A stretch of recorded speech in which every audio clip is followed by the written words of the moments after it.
Dick Powell as Richard Diamond, private detective.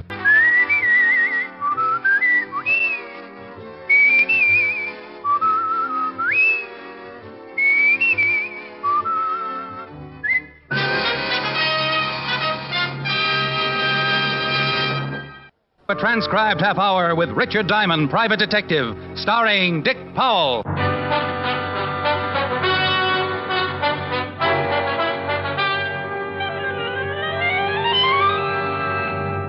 When Irish eyes are smiling. Well, if it ain't Richard Diamond, the smiling gumshoe. Well, if it ain't Sergeant Otis, the laughing hyena. The lieutenant in? Yeah, go on in and spoil his afternoon. You know, Otis, I think you've got the kindest, most wonderful face in the whole wide world. You do? Absolutely.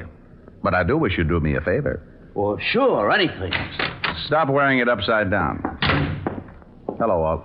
Hello, Rick. Sit down. Oh, thanks. What's doing? Want a sandwich? I'll take some of that coffee. Sure. Something on your mind, Rick? No, just got tired of sitting around the office. No business? Not in a week. Got any sugar? Oh, yeah, I forgot. Here. Yeah, Otis? Lieutenant, I got some guy on the phone who won't give me his name. Says he wants to talk to you. Matter of life and death. Okay, put him on. Right. Homicide, Lieutenant Levinson. I'm going to say this once, so listen carefully. Tonight, somewhere in New York City, I'm going to kill a man, and there's nothing you can do about it. What? Promptly at 8 o'clock, somewhere in this city, I'm going to kill a man. Hello? Hello? Something wrong? Some guy says he's going to kill somebody at 8 o'clock tonight. Oh, dandy. Crank. Did he say who his victim is going to be? No, just a crank. I should have humored him. Made suggestions. My landlord, for instance. Be a little gruesome if he really did it. Yeah. You'd have a hard time protecting 8 million people from a killer you don't know anything about. Hope it was just a crank. Otis, Yeah, Lieutenant. if that guy calls back, put him through and trace the call. Right. It sure would be miserable if that call was on the level. Oh, relax. I'll have some more coffee. I had some more coffee. Walt worried a little, not a lot, because a big precinct caters to a good number of cranks every day. We talked about old times, and around 6, I matched Walt for dinner. He stuffed himself at the automat until I ran out of change and begged for mercy. Then he dropped me off at my flat on 53rd and went back to the precinct. I showered, shaved, slipped into my blue suit, and headed for the door.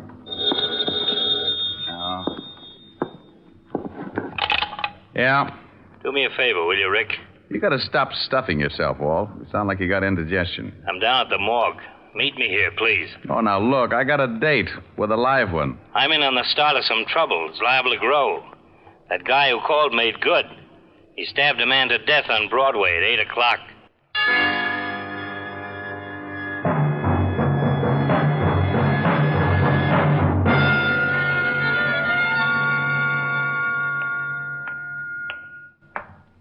Here he is, Lieutenant. Hello, Walt. Hi, Rick. Thanks for coming down. Okay, Hal. Who is he? Or, who was he? Brother identified him. Abraham Weiss. Stabbed in the heart from behind with a long, thin instrument. On Broadway at 8 o'clock. That's right. A dozen people saw him stagger to the curb and fall. Most of them just thought he was drunk. You think your boy on the phone did it? 8 o'clock, right on the nose. Whoever did it must have walked up behind him, jabbed him just below the left shoulder blade, and kept on walking. What do you want me for, Walt? If this guy on the phone did kill Abraham Weiss and we can't find a motive, it's a little more than a simple killing. We may be mixed up with a madman. Oh, so I qualify in that league. You're one of the few guys who really is interested in criminal psychology. Well, I think it's the answer. You can't stop something unless you know the cause. Will you give me a hand, Rick? Sure. I've got Weiss's family at the station. Let's go see them.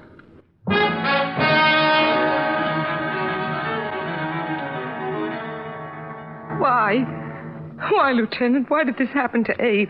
That's what we're going to try and find out, Mrs. Weiss. We were hoping you might help us. Oh, he didn't have any enemies. He was a good man. We have 3 children. I left them with Mrs. Bilotti, my neighbor. It's going to be hard on them. You're sure your husband didn't know it? No, he didn't have any enemies. He was a good husband and a good father.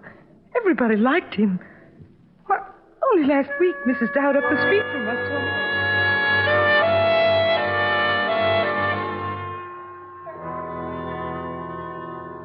We'd like a list of your brother's friends, Mr. Weiss. Where he worked, people he had business with, anyone you can remember who might give us a lead. Been sitting out there thinking about that. There just isn't anyone that I know would want to kill Abe. He was a good guy, did his job, took care of Louise and the kids. He didn't bother nobody. How long were Louise and Abe married? No, 6 years, maybe a little more. Nice girl, Louise. Oh, the best. Good wife. What happens to her now? I'll take care of her. You're not married, huh? No. Quite a job taking care of a widow and 3 kids. I'm doing all right. It's the least I can do. You got a girl? Yeah, why? Maybe going to get married, huh? Well, I'm engaged. I've been thinking about it. It'll have to wait for a while, I guess. Until Louise gets back on her feet. Okay. Tell us about some of your brother's friends. Well, I guess his best friend was Art Brearley. They was awful close for years. He told us about everyone he could think of. Gave us a dozen names and addresses we could check. Like Louise, Martin couldn't figure why anyone would want to kill Abraham Weiss. The next was Mrs. Rebecca Weiss, tired, the hurt in her eyes enough for all the mothers who had raised a son and lost him. We'll try not to keep you too long, Mrs. Weiss. It's all right, Lieutenant. You want to help? Would you like a glass of water? No. When will I be able to see my son? It's right that I should see my son. A few questions first, if you don't mind. I know you're trying to help. Just me a few questions. As many as you like, Lieutenant. Not long with Mrs. Rebecca Weiss. Nothing that would help to catch her son's killer. So we checked the people who had known Abraham, and there were plenty. His boss gave us a few more names to add to the long list. All of them friends who couldn't imagine why anyone would want to kill a nice guy like Abe. At 7:30 the next morning, Walt looked at the reports and poured more coffee. Here. I'll put sugar in it. Thanks. If that phone call was on the level, why would a guy kill like that? Call us and tell us he was going to do it. What'd be his reason? Well, couldn't guess. But if that guy who called did do the killing, you can bet he'll phone again. Why? Well, he bragged he was going to do it. He'll want the credit. Well, I gotta get some rest. A couple hours anyway. Let's both get a couple.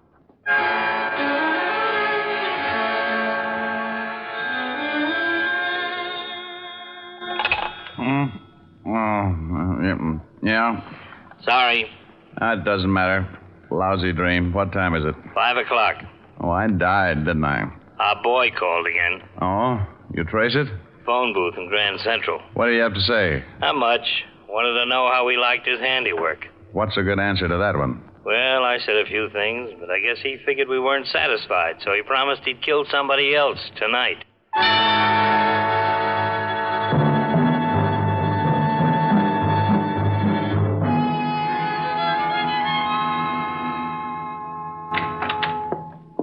Hello, Rick. Seen the papers? No. Here.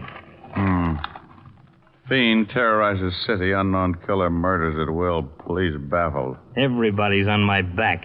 Exactly what did he say? You want to hear? I made a recording. Let's hear it.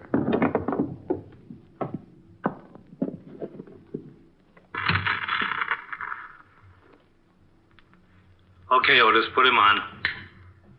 Hello, Lieutenant. Yeah? What do you think now, Lieutenant? I did what I said I was going to do, didn't I? Look, who is this? The man who called yesterday and said he was going to kill someone at 8 o'clock last night. I don't believe it. Well, certainly you do. You'd like to stall so you could have this call traced. Well, you'd better listen.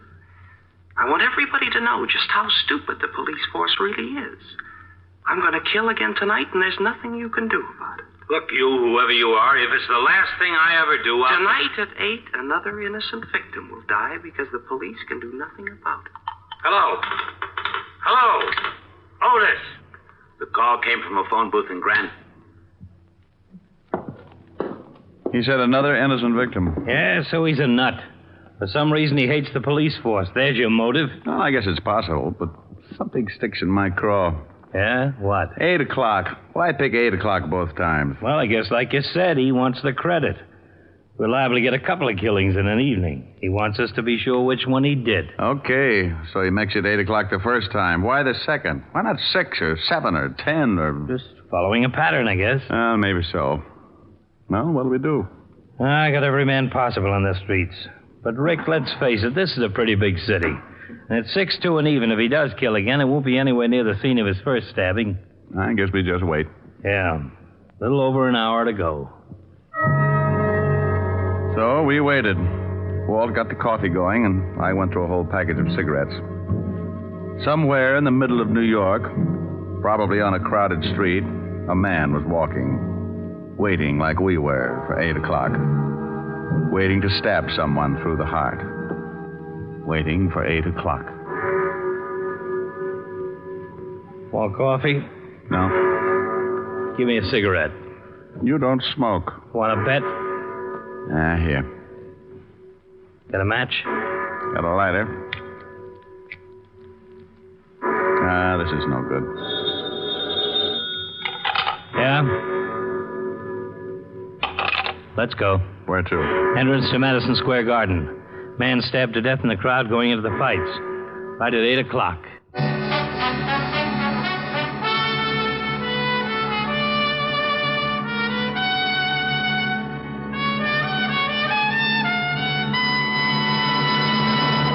And now back to tonight's adventure with Richard Diamond, Private Detective, starring Dick Powell.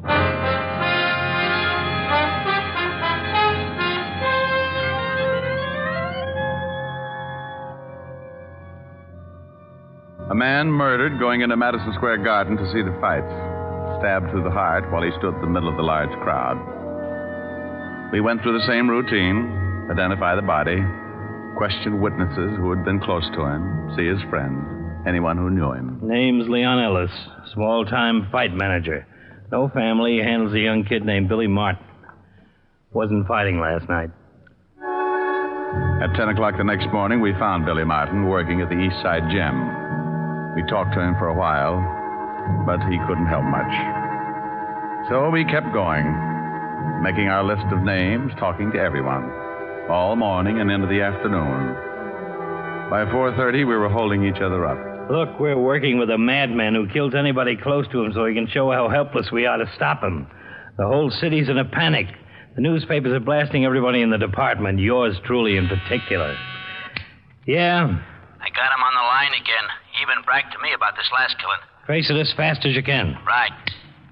Start that recorder, Rick. It's our boy again. Okay. Go ahead. 5th Precinct, Lieutenant Levinson. You can skip the formalities, Lieutenant. Your sergeant told you who was on the line. Well, I did it again last night, didn't I, Lieutenant? Okay, so we can't stop you. I admit it. I'll admit it to the papers. That should make you happy. The police department can't do anything about it. That's what you want, isn't it? Again tonight, Lieutenant. One more person will die. Now, wait a minute. At least give me a chance to talk While to you trace the call? No. Tonight at 8 o'clock, and you can't stop me. Hello? Yeah? Call came from a phone booth in Rockefeller Center. Pick's the right place to call from. We look pretty silly rounding up everybody in Rockefeller Center.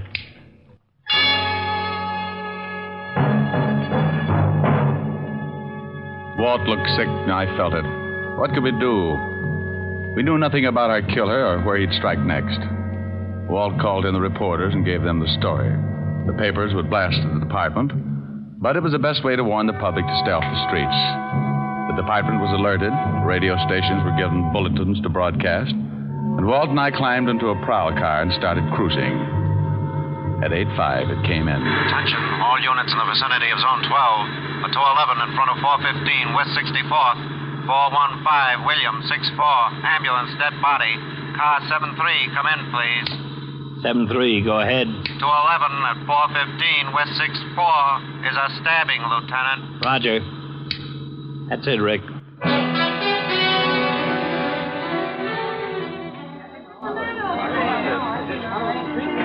The victim was an elderly man dressed expensively and lying face down on the sidewalk. Again, no witnesses to the killing. Most of the people who had seen the man fall realized almost immediately what had happened because of the publicity on the last two killings. But like one man said... Well, how are you going to see who killed him in a crowd like this? Maybe 100 people on the block when it happens. Boy, you guys better start doing something.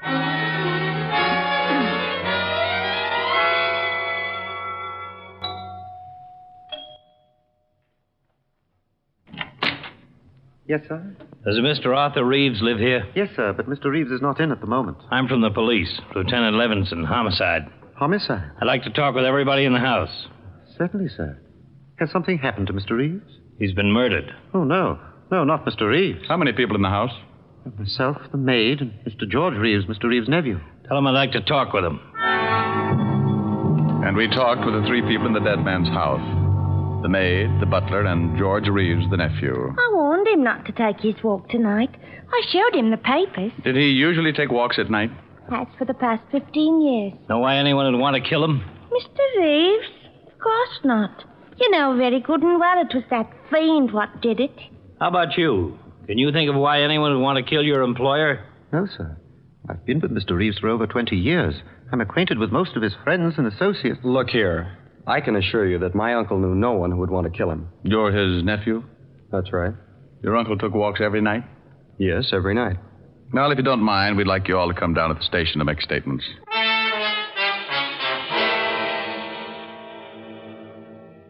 Okay, we got the statements, another list of names, and a long one. None of these killings tie together. Nobody on the first list has any connection with anybody on the second list. Let's face it, if that madman calls again, we can't stop him. Oh, take it easy, Well, will you? can we? I want to talk to the maid, the butler, and the nephew again. Why? It's just the same as all the others. I want to talk to them, okay? I'm sorry. Getting jumpy. No, you're tired. So am I. Otis, send in the maid. What are you doing? Fixing the recorder. I may want to listen to it again. So we again talked to the maid, then the butler, then the nephew, and the tape recorder picked up everything they said, and it sounded very much like everything everybody else had said after the first two killings. Walt let them go home and went up to talk to the commissioner. When he came back, he looked pretty discouraged. I'm sure on the griddle. Salvador, turn in my badge. I want you to listen to something. Oh, sure. I've cut out sections of tape, stuck them together. Mr. Reeves took walks every night after dinner, and dinner was always at 7? That's right. Then he always left sometimes close to 8? Yes, 7:30 or 7:45. He was never gone more than half an hour? No. What time did he leave tonight? About 7:45. Weren't you worried when he didn't come back within half an hour? Well, certainly. Both the maid and I were very anxious. Were you all in the house between 7:15 and the time we arrived? Yes, sir. Where was Mr. Reeves' nephew? In his room. He went up right after dinner. How wealthy was your employer? He was very wealthy. Mr. Reeves, who inherits your uncle's fortune? Why, I do. Was Mr. Reeves ever longer than half an hour with his walks? Never more than a few minutes, one way or the other. Who handles your uncle's affairs, Mr. Reeves? Well, Richard B. Gregg. He's been my uncle's attorney for many years. Young Mr. Reeves has always been excitable. Gotten a lot of trouble in the past. Yes, he argued with his uncle many times. No, Mr. Reeves didn't come down and ask why his uncle had been gone so long. Certainly I worried about my uncle, but I thought he might have stopped along the way for something or other. Okay, so you took out pieces of the testimony and stuck them together. So what? Just this. Every one of these killings have taken place at 8 o'clock. I know, and it's worried you. Now, this is the first time that one of our victims was certain to be out on the streets at 8 o'clock. Coincidence. Maybe. Mr. Reeves was a wealthy man, very wealthy. And the nephew gets his money, and the nephew was in his room at the time of the killing. Who saw him? The butler and the maid both say he was up there. So he climbs out a window. His uncle was killed only 2 blocks from the house. Plenty of time to stab him, get back through the window. You're really reaching out, aren't you? Sure I am. What do you want me to do? Well, the nephew's voice certainly doesn't match the ones we got on the threatening phone calls. So he disguises it. I got an idea. What? Let's put a tail on all 3 of these people anyway. It's not much. It's all we've got so far. I'm going out to check on something.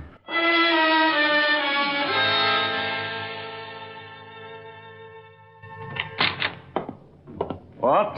Here's something that'll make your hair curl. I just saw the attorney for the Reeves estate, and he said the old man was planning on changing his will, leaving all his money to charity, not his nephew. He was supposed to meet with Mr. Reeves this morning. And Reeves gets killed last night. Pretty convenient for the nephew. We can't arrest him on that. No, but it makes a good motive.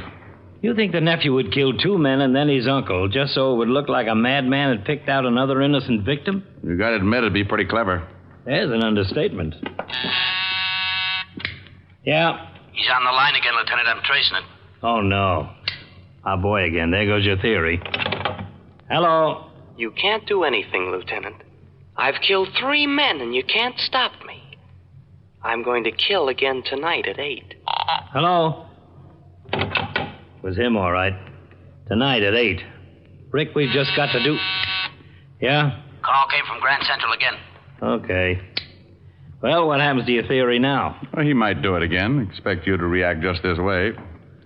Who's tailing George Reeves? Harrison. When does he report in again? Checks in on the hour. Last time was about 20 minutes ago. 40 minutes to go, huh? No way of contacting him? No. Okay, we wait.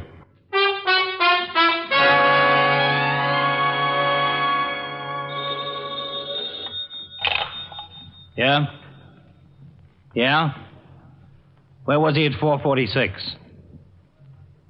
Don't let him out of your sight.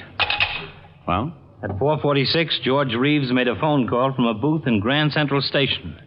He's home now.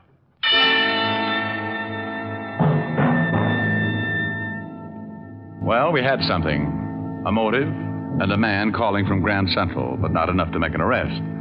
We waited until 7 and then headed for the Reeves house. The area is surrounded. He'll have 2 men on him no matter where he goes. He's still in the house? According to Harrison. No, I want to do more than pick him up with a knife. Here he comes. Yeah.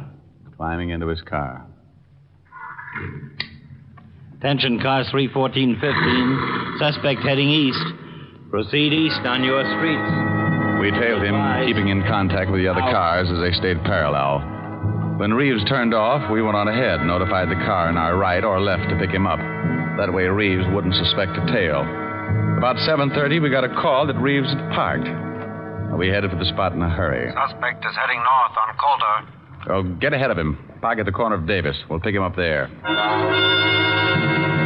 We stopped at the corner and got out of the car. We waited until we spotted Reeves walking in our direction and then let him pass and followed, staying close. We kept after him until 5 minutes to 8. He swung out on Broadway and was pushing his way through the crowd. Then it happened. Where'd he go? We've lost him. Come on. 3 minutes to 8. Let us through, please. Well, I never... Get out of the way. Oh, you push. Look out, please. You see him turn off? No, he's got to be... Walt, crossing the street. Let's go. Reeves. What? No. Look out for the knife. No. Let me go. Drop it. You okay? Yeah. Here's the knife. Young man, what right have you got to hit that nice gentleman? He was helping me across the street. I have a good mind to report... Lady. If this man was helping you across the street, just forget about him. Go bet on a horse or something. This is your lucky night.